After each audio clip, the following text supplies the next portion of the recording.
Hi everyone. Today we'll be going through the export from Revit into FBX format so it can be imported into 3D Max.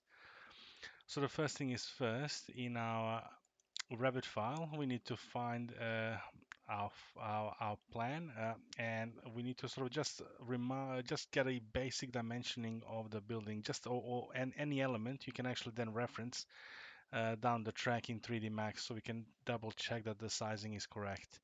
So in this case, my entire building sample is 8 meters by 7 meters, more or less. And to do the actual export itself, we need to go into the 3D view because the export it doesn't work in any other view. So you always have to go into 3D views. From here, we'll go to File, Export, and we go to the FBX. FBX is a Autodesk proprietary format that sort of links all of their products from 3D Max to Revit to Maya and onwards. You can always use this as a sort of linking element to all of them. So we will go export to this. We will select our folder and we will type in our project name. Now the files of type, the automatic one is always selected as the FBX 2015 version or previous, so it's more compatible to other elements. So that means if you have your 2020 Revit and you're trying to open it up in 2019 3D Max, don't use this one because this one will always use the current one, and there could be issues down the track. If you do experience issues in import from 3D Max, always select the upper version. But in this case, because we're using the same options, we can just go and select this one and leave these ones as off, and then just go save. And that's it. That's all you have to do from the Revit side of viewpoint, and you are done. So I'm just going to minimize this and go to our beautiful 3D Max. And from here, we need to go File. Actually, before we do anything else, when you open up your 3D Max file, you always need to go into Customize and Unit Setup just to make sure that your display unit scale is set to metric, and this is set to millimeters or centimeters. I will select millimeters in this case, and then you click on your system unit setup up here, and that needs to be done in the same code, so millimeters there as well. Ignore everything else. You just need to set this one to millimeters and this one here to millimeters, and then go OK and OK. After that, we can go to File and Import. You see there's several different options in here. So you can always link your Revit or your FBX file. And by linking, that means that if you modify the Revit or the FBX file down the track, it will actually update automatically in 3D Max. In this case, I just want to go import, which means you will import it once and it will not be updated unless you manually choose to do so. So under import, you select your FBX. You can also select your Revit file itself without exporting to FBX, but it has quite a few options in there that you don't really need to have at this stage. So FBX is a good format to use. And we go open. Now you will have a lot of these options in here, and the only ones you need to worry about, if I minimize everything in here, the only thing you need to worry about is the advanced options, and you make sure that the units are not automatic, and they need to be set same as the as what you have from Revit file. Now the Revit file itself, if I go back to it, it's usually set to millimeters. It really depends on the template and the Revit uh, setup that you have going on your laptop or anywhere else. So to check that, you go to the Manage tab and you select your project units from here, and you can sort of see that here it says millimeters as your actual units. That's all you need to know. So that means when we go back to our 3D Max file, we can sort of say we need to convert these units to millimeters. And the reason why we're selecting millimeters is because we set our custom units in 3D Max to be millimeters as well. So if your millimeters, if your units in 3D Max were meters or centimeters, you would change this one to be reflecting that option. So this is the only option you really need to change. Everything else can stay the same, and you just go OK. And after a little while, you'll be getting maybe a couple of error messages, and that's quite normal. In this case, it's telling us that the camera offset is not supported.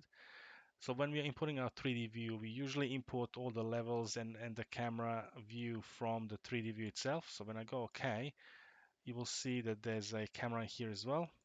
So you can delete this and any other elements that are sort of showing around your object that you do not like. In this case, that's the only thing that was imported that looked out of place. Um, to zoom in, if you're very far away and you can't find your object, the best way is to just deselect everything. So just click on an empty space and just press Z.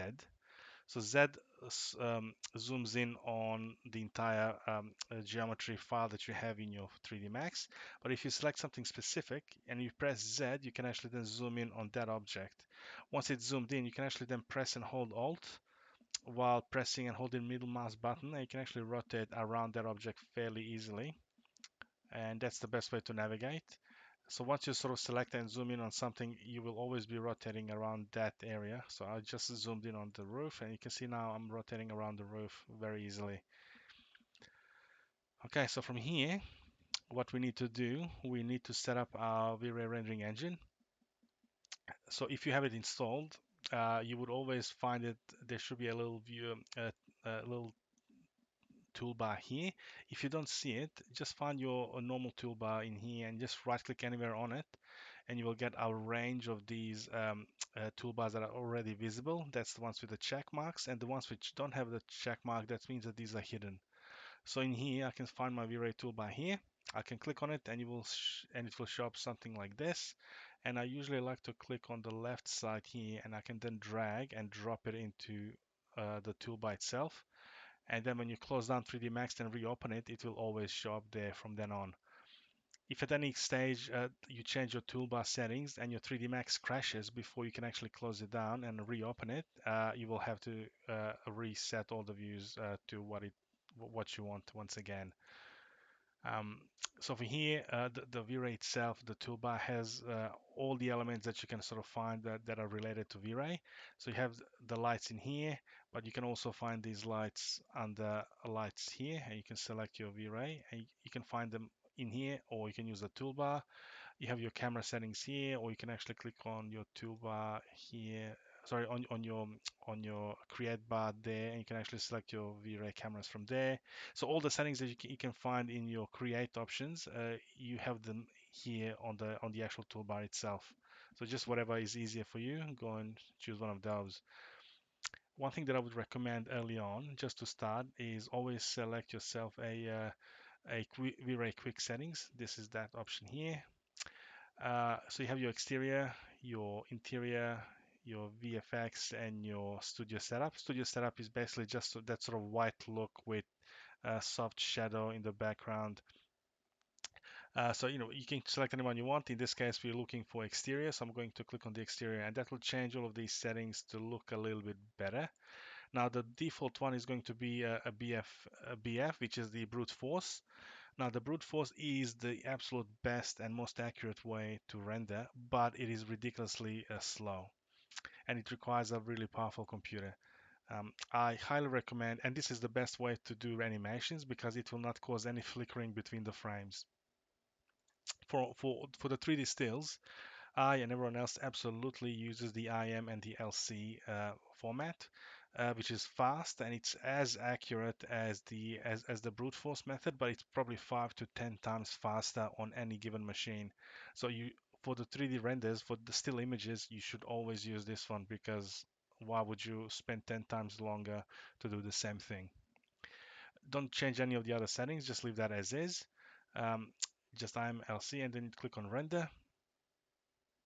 And of course, what you will get is, let me close this one down, you will get absolutely nothing. It's black because there's no lights in the scene, right? So we need to set that up. So we will go to the create. We can go to daylight settings here under systems and click on the daylight. Just click and drag. So by clicking and dragging this icon, this does not affect anything. This is just for show, so you can actually see where it actually is, and then move upwards and click summer once again to actually finalize your lights. If you right click, you will actually then stop creating any new lights. And if you select it, you have to go to this motion bar here to be able to select your hours. So you can currently it's set to 12 hours in San Francisco. So I'm going to change that and go to Australia. Adelaide is selected as the first place, number one, and then go to OK. So from here, you can sort of see that you can change your months and days and years and as well as hours. And you want to make sure that whatever hours you selected, the shadows are appropriate. As in, you don't want to go somewhere. You want to select an hour which is very high up and it doesn't give you any nice shadows.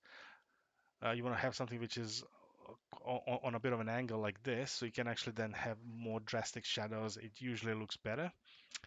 Now, if this building is in a proper north, so this is north up here, this is east, west, and south, of course.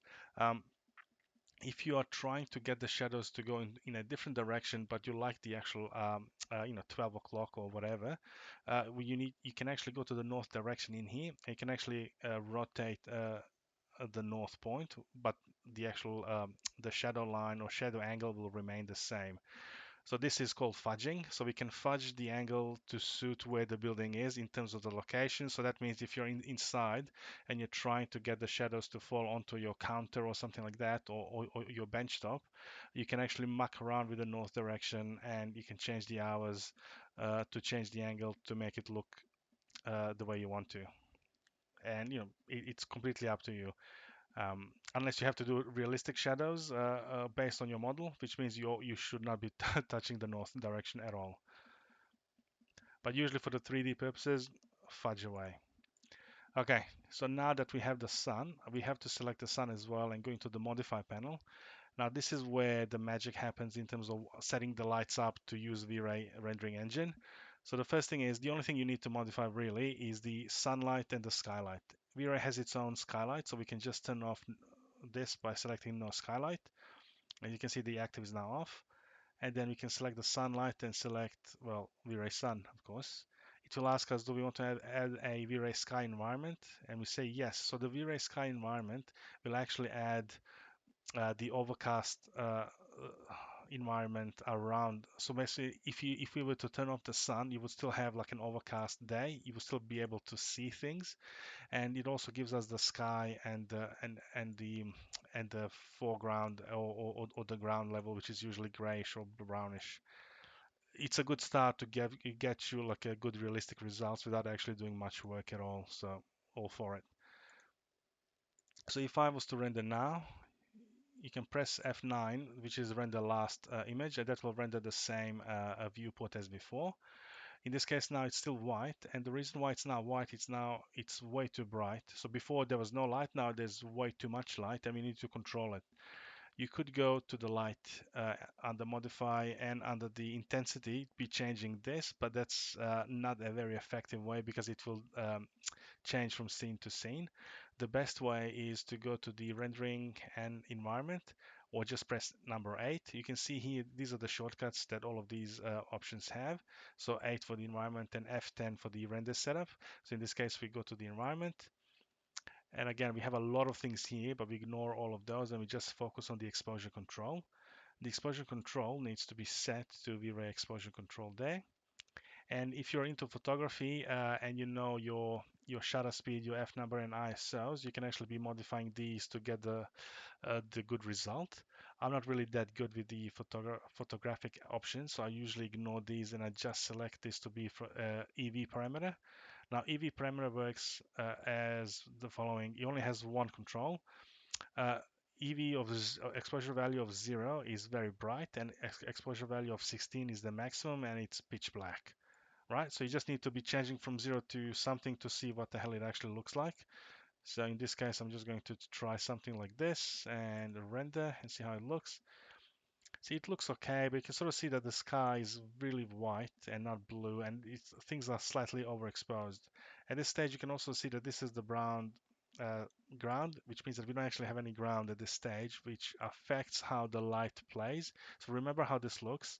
And now let's go back to create and geometry and just create a nice little plane. I'm just going to zoom out so I can actually make a large plane.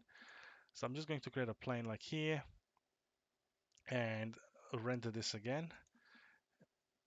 And you can see how much of a difference just a geometry makes. That's because now this plane is reflecting light off into the model and it's looking way too bright, whereas before it didn't look as bad. So we have to go back to our EV and just increase this value to something that actually works. I'm going to try 4. You can also try the render preview, but the thing is, it's sort of for V-Ray, it doesn't really work. So you can sort of see here, it just shows as a white. But if we actually do a proper render, you can see that it's not really white. You can see, and this is way too dark. So that we just need to change this one to maybe 3. And you don't need to change the EV much. Just changing from 4 to 3 seems to be working fine. Maybe 2.5 would be nicer still. Let's give it this a go. Yeah, that looks alright. Okay, but one other thing that I hate in this, so now we have our lights. The lights are really nice, except for one thing. You can see here, the shadows are extremely sharp. I mean, ridiculously sharp. This is no way you would have this in real world. And also, when you're in your viewport, you can see this. It says 100% of your resolution. So that means if you want to zoom in, you can use your middle mouse wheel to zoom in to sort of see some of the details, and it will show you here what the zoom percentage is. This is only important when you're sort of trying to zoom out and you're not sure what the scale is normal. So you just need to zoom in or out until you hit 100%. That's the resolution that you're actually rendering at, and that will show you the proper pixels. It's not go If you zoom in, it's going to be very pixelated and crappy. If you zoom out, it will look way too small. So yeah, 100% does the trick.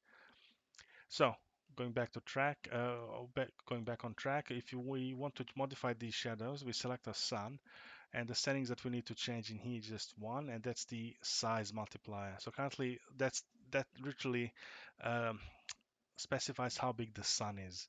So sun of maybe 10 would be nice. We can sort of do a render of this, and you can sort of see immediately that this it's quite soft. Well, let me maybe zoom in a little bit more, and I'll click render again. You can sort of see what it does. Now this is probably a little bit too much. I don't like it. So I'm going to go back to the size multiplier, maybe change it to 4 or 5. And when I do a render, I think that's going to look much better. Yeah, there you go. That looks all right. So the shadows will always start up sharp from the object, and then as they go further away, they will actually become more blurry, which is how shadows work in real life as well. So this is what you want. Okay, so from this point, you can sort of see that our viewport is almost widescreen and our rendering is square. And you can sort of be wondering, well, how do I set up this so it always is showing me exactly in the viewport what I'm actually getting out to here. So the way that that works is if you click on this perspective view, click on the perspective, and down here you can sort of see something that's called show safe frames. Safe frames will show you exactly what the rendering capability or the render settings are. So in this case, we selected a 640 by 480 rendering, and that's why we get a square. So if we go back to F10 or render setup, you can either go do it like this or just press F10. You can sort of see that these are the pixels here. Now, if I try to change any one of these pixels, you can sort of see that in the background, the viewport is actually changing to accommodate my pixel size here. So you just need to select whatever you want. If you want a predetermined outputs, you can click on the output custom here and select the HD TV, and then you can select your normal HD or 720p resolution, and that's the way to get that sort of widescreen format that will fit your TV perfectly. There you go. So now if I do a render again, that square will change. You can see now it's much larger, so this is more appropriate. And there you go. We now have a beautiful little crappy 3D model that we'll fix in a moment. So from here, we need to be aware that all of these are just colors. So because we have not applied any materials, these are just showing up as colors, and that's sufficient enough in the very beginning. But be aware that that doesn't mean that means that you have no reflections, there's no depths, there's no textures. It's just showing you the color, and doesn't really work that well. So to fix it up, the one thing we want to do is press M for materials, and after a few minutes or seconds, depending on how fast your computer is. You'll be getting something like this. Now this is the node options. So the material editor in 3D Max has been upgraded from the classic or standard one to the node based, which is what you're seeing here, system. And you can use either or. It makes absolutely no difference which one you're using. I highly recommend you try and use the node system, which is this one here, because it is much more similar to the other 3D programs, and that means you will be able to adjust to the node based system much quicker once you start switching to other programs. But I prefer the old style. So if you go to modes, you can select your compact material editor in here, and that will switch you to this one here. It does look a little bit weird, but trust me, it makes it simpler for the beginners to understand what the hell is happening. So in this one here, make sure when you are trying, so these are all your different materials, and you just need to start applying some of these materials back to your scene.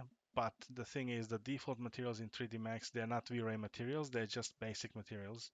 So all of these are not the proper materials. These are just the slots. So we can select any one of these slots and basically click on here, get material.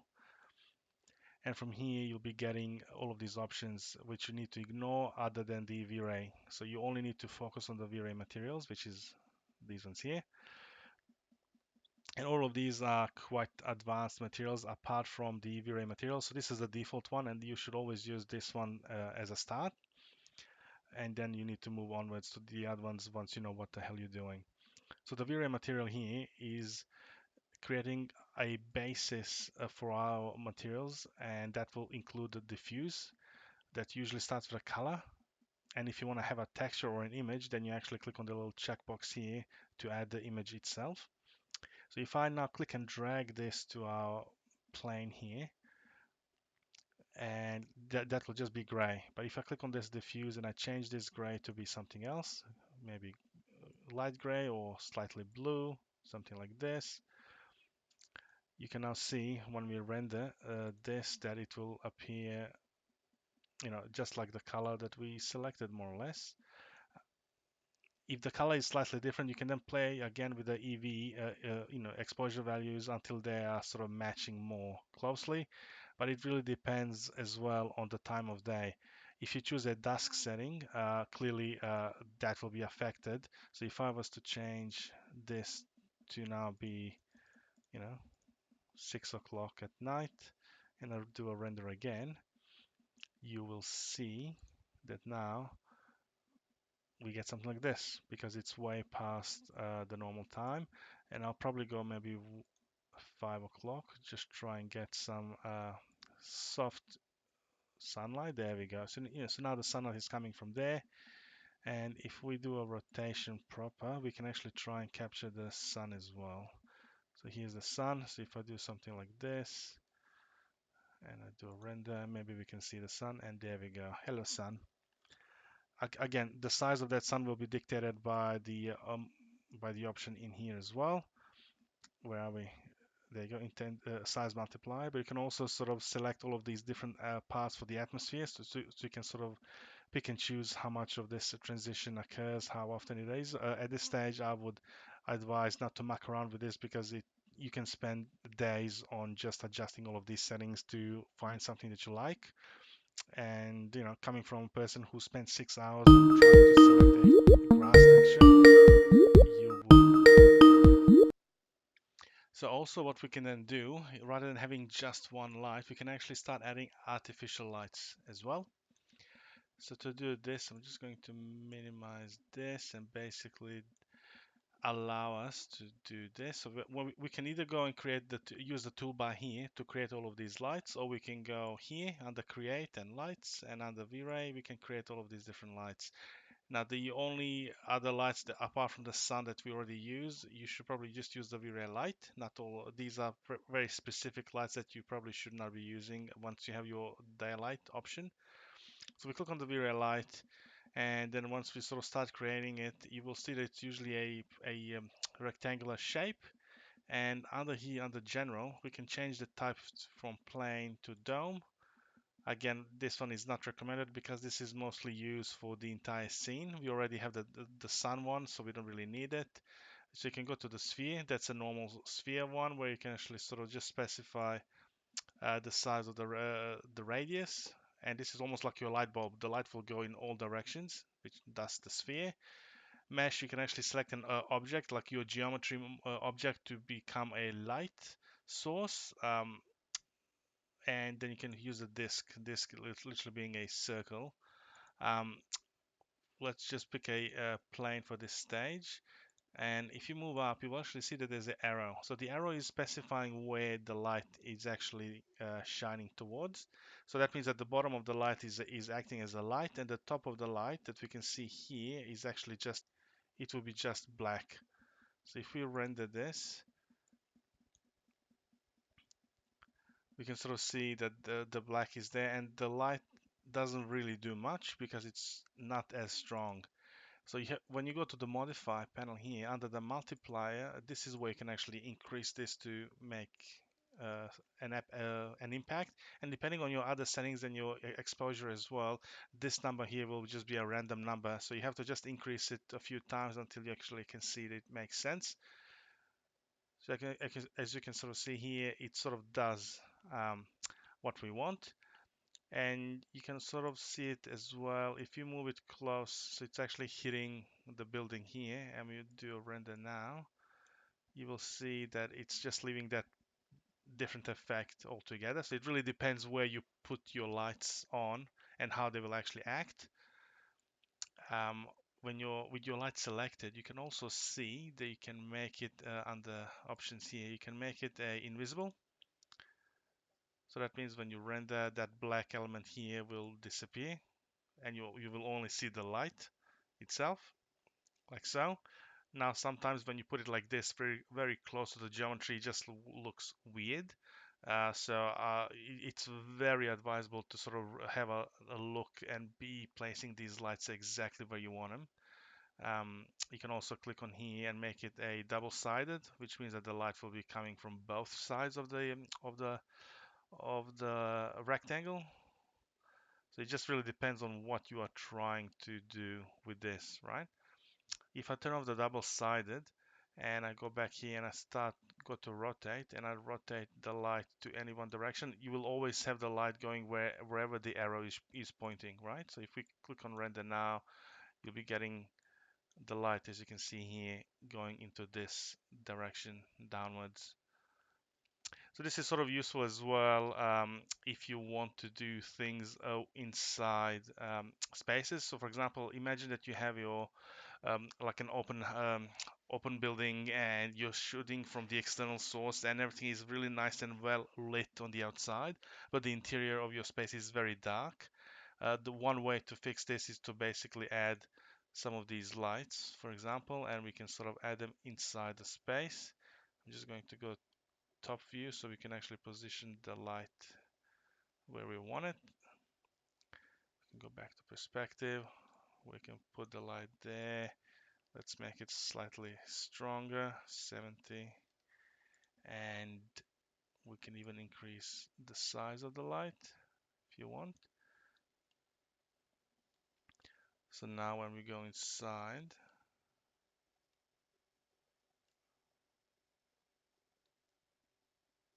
something like this, you will see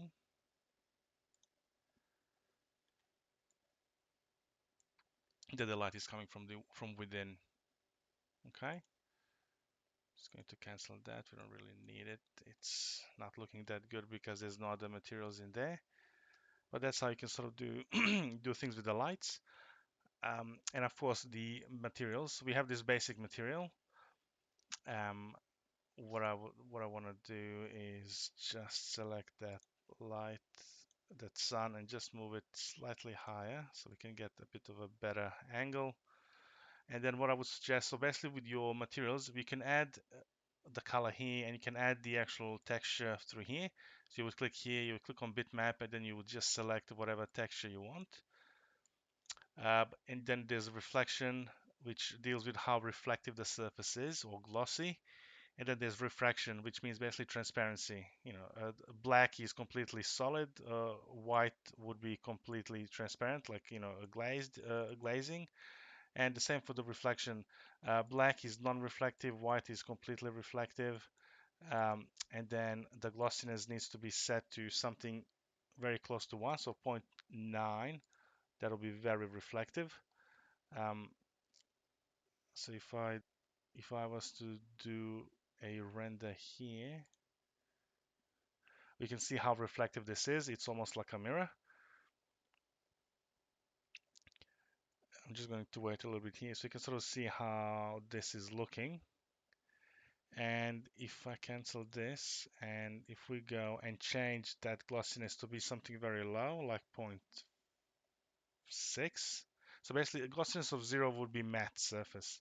Glossiness of 1 is, of almost close to 1 is really reflective, and then anything in between, you get a sort of semi-reflective surface that you probably want to have. So you can sort of see it takes a little bit longer. So this is sort of this is almost like satin, sort of half glossy, half matte surface um, that you sort of can get.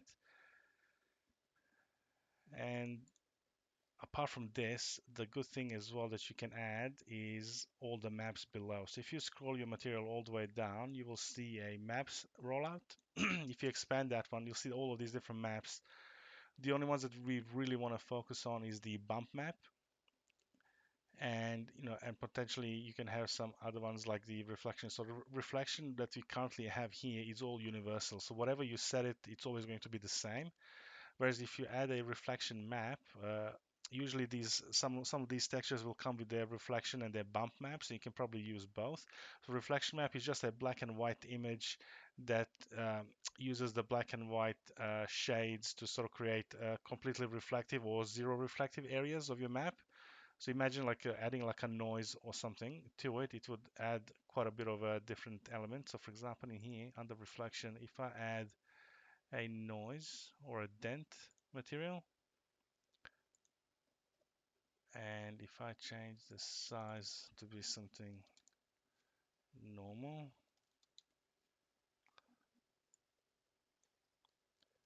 let's see,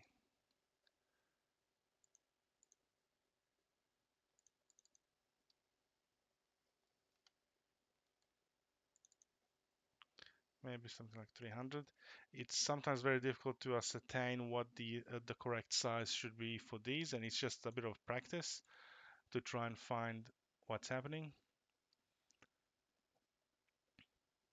So you can see the speckles that we are creating already because we are using the reflective dent map as the actual map. Um, Potentially this is not enough. So if I actually then make it maybe 1,000 size and do a render, maybe we'll be getting a bit of a larger reflection map. So you can see that you're already creating these different reflection elements just by using a simple dent map, which is sort of a procedure map. So it's always going to be very repetitive and not very interesting. But that's the power. So you can sort of see that certain areas are reflective and certain areas are not because they're based on these black and white values here. You can change this to be gray or whatever just to sort of add a bit of reflection everywhere. We can see the power of that to get a very good, nice reflective map. So you can just right click and say clear to remove that one, and then we can do something similar for the bump. The bump map is basically faking the depth map. So basically it looks like your object is thicker than it actually is. It's really good when you have the shadows. Um, if I go and I say something like cellular map, so these are just procedural maps, which means that they're always seamless and they're scalable to whatever you want it to be. But you probably would want to have and use a proper texture in there for better results. So we are just using a quick demonstration here.